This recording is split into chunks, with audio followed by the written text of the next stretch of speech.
மெயினா நம்மளோட பிசினஸ்ல ஒரு கஸ்டமர் கம்யூனிகேஷன்ல இருக்கிற உங்களோட பிசினஸ்ல இருக்கிற ஒரு மேஜர் ட்ரூத் என்ன தெரியுங்களா?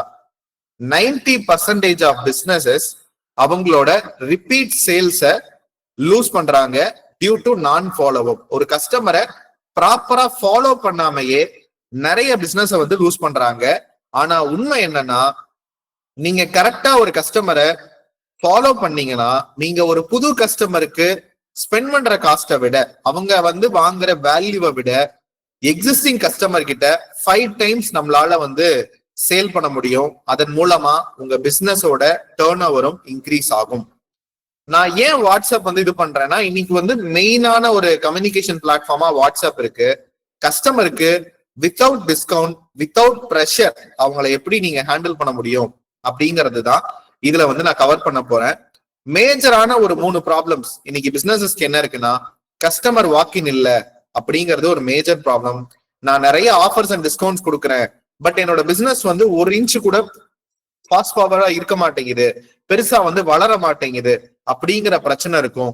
தென் என் கஸ்டமருக்கும் எங்க நிறுவனத்துக்கும் பெருசா ஒரு எமோஷனல் கனெக்ட் இல்ல, நாங்க கஸ்டமரை ஃபாலோ பண்றதே இல்ல அப்படிங்கிற பிரச்சனை. இதனால என்ன நடக்கும் அப்படின்னா, உங்களோட கஸ்டமர் லாயல்ட்டியை லாஸ் பண்ணுவீங்க, உங்களோட ரெவென்யூவை லாஸ் பண்ணுவீங்க, அதனால கஸ்டமர் ரிலேஷன்ஷிப்பை லாஸ் பண்ணுவீங்க. இந்த 3ஐயும் லாஸ் பண்ணீங்கன்னா டோட்டலா நம்ம பிசினஸ் டேமேஜ் பண்ணிட்டு யாருடா நம்மளை தேடி வருவா அப்படின்னு நம்ம உட்காந்துருக்கோம்.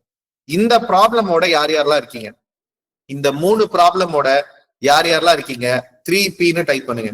எதுக்காகங்க வாட்ஸ்அப், அப்படி என்னங்க இதுல மேஜிக் இருக்கு அப்படின்னு கேட்டீங்கன்னா, வாட்ஸ்அப்ல நம்ம ஒரு கம்யூனிகேஷன் பண்றப்ப பர்சனலைஸ்டா, அதாவது 1 to 1 ஒருத்தருக்கு வந்து நம்ம எப்படி ரீச் பண்ணுவோமோ ஒரு டைரக்ட் கம்யூனிகேஷன் நம்மளால கொடுக்க முடியும். அதே மாதிரி வாட்ஸ்அப்ல அனுப்பக்கூடிய மெசேஜஸ் எல்லாமே 90% of messages peoples within a minute வந்து படிச்சிடுறாங்க. அதே மாதிரி வாட்ஸ்அப்ல வந்து எமோஜிஸ், வாய்ஸ், வீடியோ இந்த மாதிரி இன்ஃபர்மேஷன்ஸ் அனுப்புறனால ஒரு ஹியூமன் டச் வந்து கிடைக்குது.